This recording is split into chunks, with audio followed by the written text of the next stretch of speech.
I'm 52 years old, and for most of my life I've played it safe. Love, to me, was steady and predictable, like the ticking of a reliable old clock. I married young, raised 2 children, and poured myself into the life we built together. I never looked twice at anyone else, never strayed from the path I thought was right. I believed if you did everything right, nothing could shake the ground beneath you. But I was wrong. I never thought something like this could happen to me. Please, don't make the same mistake I did. The first time I noticed the leak under the kitchen sink, it was small, barely more than a few droplets clinging to the pipe after I ran the dishwasher. I wiped them up with an old towel and thought nothing of it. But a few days later, I found a puddle creeping along the tile, soaking into the edges of the rug I kept by the sink. That's when I knew I needed help. My husband, Greg, was out of town for work, some conference in Chicago. I hated when he traveled.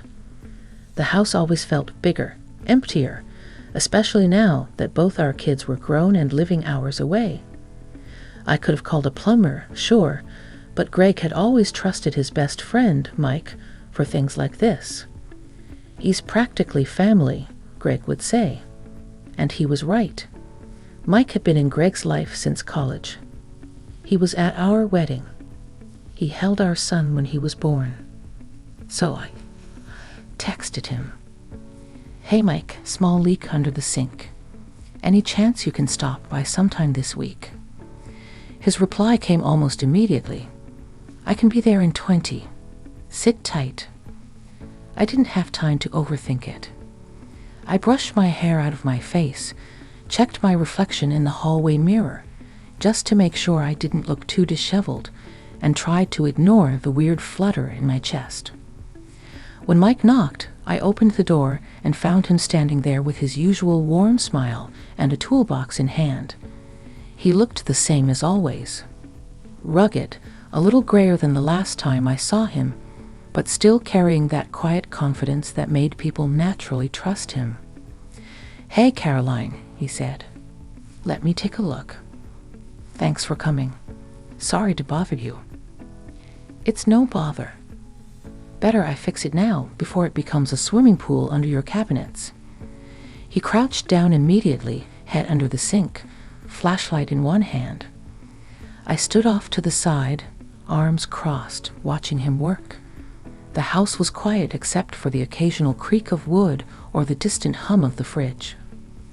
"Looks like a loose valve," he murmured, voice echoing inside the cabinet. "Easy fix." He pulled out a wrench and started tightening something. I found myself staring at the back of his neck, the way a few curls had escaped his collar, the way his shirt clung to his back when he leaned in. I looked away, suddenly embarrassed in my own thoughts. What was wrong with me? "You okay, Caroline?" he asked, looking up. Yes, of course. Just tired." He pulled himself upright, brushing his hands on a rag. "You've been quiet lately. Everything all right?" The question caught me off guard. I hadn't realized how long it had been since someone asked how I was, not in a casual, polite way, but in a way that meant they actually wanted to know. "I'm fine," I said automatically. But my voice didn't sound convincing, even to me. He tilted his head. "You sure? You look like you're carrying a lot." I let out a small laugh, trying to push away the emotions suddenly swelling in my chest. It's just been a strange year, that's all. The kids moved out. Greg's been traveling more.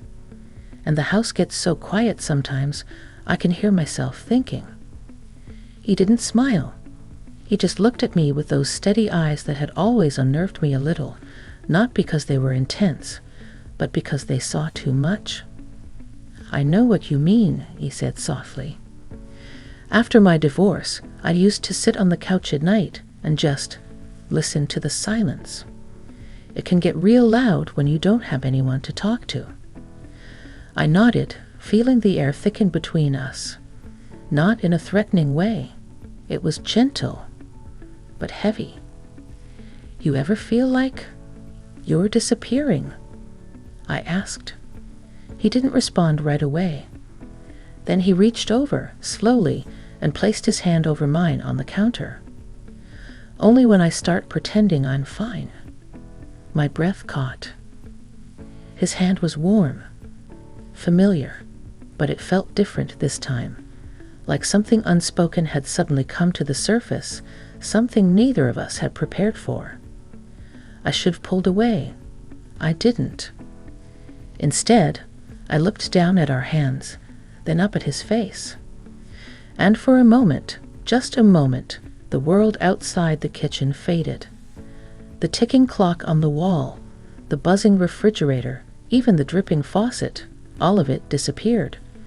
There was only the quiet between us. Mike spoke first, his voice barely above a whisper. "You don't have to keep pretending, Caroline. Not with me." And that was when my heart skipped. No, stopped for a second. Because I knew then something was changing. Something I couldn't undo. I didn't sleep that night. I kept replaying that moment in the kitchen over and over again. The way his hand felt over mine, the quiet truth in his eyes, the way my breath caught when he said my name like it meant something more. Greg called later that evening. I put on my usual voice, cheerful and composed. "Hey, Honorable House Chicago." Cold, boring, full of guys trying to one-up each other in sales projections. He laughed. "How's home?" "Fine. Quiet." Mike stopped by to fix the leak. "Good guy," Greg said, not thinking twice. "Told you he'd take care of it." Yeah, he did, in more ways than he knew. After I hung up, I stood at the kitchen sink, wiping at a perfectly dry counter, trying to settle my nerves. I wasn't sure what I was feeling, guilt maybe. But more than that, it was something else. A sense that someone had seen me, really seen me. Not as Greg's wife, not as mom, not as the woman who makes sure the laundry's folded and the bills are paid, but as Caroline, just Caroline. The next morning, I tried to forget. I kept busy. I walked the dog, went to the grocery store, cleaned out the guest room closet. But my thoughts kept drifting back to that kitchen. The way his hand covered mine, the way time paused like it was holding its breath. I didn't reach up to him. I didn't need to. He texted first. "Hey, you okay?" Just those 3 words, but they hit me like a wave. I stared at the message longer than I should have before replying. "I don't know. Maybe. Can we talk?" He showed up that afternoon, no toolbox this time, just him, in a soft gray flannel shirt and jeans. He looked different. Or maybe I just saw him differently now. I let him in and made us tea because it felt like the only thing I could do with my hands. We sat on the back porch. The sun was low, casting long golden streaks across the yard. The air was crisp but not cold, the kind of autumn breeze that carries the scent of dry leaves and something faintly sweet.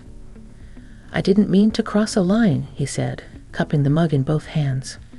I saw something in your face, Caroline. Something I recognized." I nodded, eyes down. "You didn't cross a line. Or maybe you did. But I didn't stop you." Silence again. The kind of silence that doesn't need filling. The kind that wraps around you like a blanket when the world feels too loud. "I've been lonely," I said after a moment. "Not unhappy, not exactly. But just fading. Like I've been living behind a pane of glass. Watching everything go by, but not touching it." He looked at me carefully, as if weighing each word before saying anything. "I think we both have. There was something comforting in that, in knowing I wasn't the only one sleepwalking through my days. But there was also a danger to it, like recognizing a hunger in someone else that mirrors your own. "I don't want to mess anything up," I said quietly. "This life I've built, it may not be thrilling, but it's solid, safe." "Yeah," he said, "but sometimes safe can start to feel like a cage." I looked at him then, really looked. There was something behind his eyes. Regret, maybe, or longing, or both. "Do you remember that summer at Lake Lanier?" he asked suddenly. "The one where the four of us rented that cabin." I smiled, caught off guard. "Of course. You and Greg spent the whole time trying to beat each other at fishing. And you spent the whole time reading by the water," he said, smiling too. "You were always there when I got back, bare feet in the sand, hair pulled up in that messy bun." I felt a warmth crawl up my chest. "I didn't think you noticed." I noticed everything. I didn't know what to say to that. It felt like stepping onto a narrow bridge in the fog, one step, and I'd be somewhere I couldn't return from. He leaned in slightly, his voice softer now. "I'm not asking for anything, Caroline. I'm not trying to start something reckless. But if you ever need someone to talk to, someone who remembers who you are, I'm here. No judgment. No expectations." That part broke something open in me. Because the truth was, I wanted someone to remember who I used to be. Before motherhood, before middle age crept in, before I became invisible even in my own home. We sat there a while longer, sipping tea as the light faded, and when he left, he didn't try to touch me again. He just squeezed my hand, once, and gave me a look that said everything he couldn't say out loud. When the door closed behind him, I stood in the quiet and placed my hand over my chest. It was still beating, but it didn't feel the same anymore. The days that followed were strange. Not dramatic, not full of chaos or confrontation, just quietly different. Like waking up and finding the furniture has been rearranged just slightly. You can still move around, but something feels off. I went back to my routines. Morning coffee on the porch, tidying the kitchen, walking Sadie down Maple Street and back. Greg came home from Chicago 2 days later, kissed me on the cheek, told me he missed me, and unpacked like nothing had changed. But I had. I started noticing things I used to ignore. The way Greg didn't really look at me when he talked. How dinner conversation was more about logistics than connection. How we used to laugh, really laugh, over silly things, and now we just reported our days to each other like coworkers in a shared office. I didn't blame him. This wasn't his fault. We just drifted. And once you start to see the distance, it's impossible to unsee it. Mike didn't reach out again, and I didn't message him either. Not because I didn't want to, but because I needed space to understand what was happening inside me. Then came Friday. Greg had dinner plans with a client, some last-minute thing he couldn't get out of. I said I didn't mind, and I meant it. But as soon as I heard his car back out of the driveway, a strange ache filled the house again. I poured a glass of wine, turned on some soft music, and sat on the back porch under a throw blanket.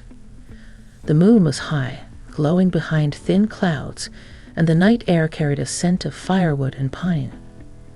I didn't mean to text Mike. I really didn't. But my fingers moved before my better judgment caught up. "Are you awake?" It only took a few seconds. "Yeah, everything okay?" I hesitated, then typed, "I don't know. Can you come over?" When he arrived, he didn't knock loudly, just a soft tap at the back door. I opened it, and there he was, hair tousled, jacket unzipped, eyes calm but questioning. "I'm sorry," I whispered, stepping aside. You don't have to be. We sat down on the porch again. No tea this time, just us wrapped in quiet. I can't stop thinking about what you said, I admitted. That you noticed everything. That you saw me. I don't think I realized how badly I needed someone to say that. He nodded slowly. I meant it. I know. We didn't touch, didn't reach out. The space between us was warm but careful, like two candles burning side by side. I turned toward him, my voice trembling just enough to notice. What if I told you I felt something that day in the kitchen? He looked at me without blinking. I'd say I did too. That truth sat between us for a moment, simple, quiet, undeniable. But we can't, Mike. I'm married. I know, he said. And I'm not asking you to do anything that would hurt your life. I want you to know that you're not alone, that you matter. My throat tightened. I feel selfish even needing that. It's not selfish to want to be seen, or held, or remembered. His words cut through me, not painfully, but with clarity, like someone wiping a fogged mirror. And then, very gently, he reached over, brushing a strand of hair from my cheek. It wasn't seductive. It wasn't dramatic. It was tender. It was kind. And it made my breath hitch in a way I hadn't felt in years. I didn't kiss him. He didn't ask me to. But as he stood to leave, he turned to me with a quiet intensity in his voice. Caroline, whatever happens next, promise me one thing. What? Don't let yourself disappear again. Then he was gone. And I stood alone in the doorway, the night curling around my shoulders like a question I didn't yet know how to answer. Because the truth was, something had changed. And now, I had to decide what to do with it. The next morning, everything looked the same. Sunlight on the kitchen tile, Greg's coffee mug on the counter, the low hum of the morning news on the TV. But I wasn't the same. I moved through the house like I was visiting it for the first time. Familiar walls, familiar photos. A life carefully built, now under quiet inspection. Every drawer, every cushion, every word between Greg and me suddenly felt more fragile, more deliberate. We ate breakfast together at the table, like we always did when he wasn't traveling. Scrambled eggs, sliced melon, a soft clinking of forks and spoons that filled the silence we didn't address. He was reading something on his phone, chuckling to himself. You okay? I asked. He looked up, surprised I spoke first. Yeah, just something dumb one of the guys texted. You. I'm thinking. He raised an eyebrow. About what? I hesitated. About us. He set his phone down. What about us? And there it was, the opening. The moment. I looked at him, really looked, and saw a man I had shared decades with. A man I respected, cared for. But somewhere along the way, the warmth between us had cooled. We'd stopped asking the deep questions, stopped checking in on each other's souls. I don't think we talk anymore, I said quietly. Not really. Not about anything that matters. Greg blinked. Where's this coming from? I don't know. Maybe I've just been feeling lost lately. Like I'm living someone else's life. Like I'm disappearing in a routine that used to feel comforting, but now just feels numb. He stared at me, his face unreadable. I worried he'd get defensive, shut down. But instead, he leaned back in his chair and sighed. You're right, he said. I felt it too. That surprised me. Why didn't you say anything? Because I didn't know what to do with it, he admitted. We've been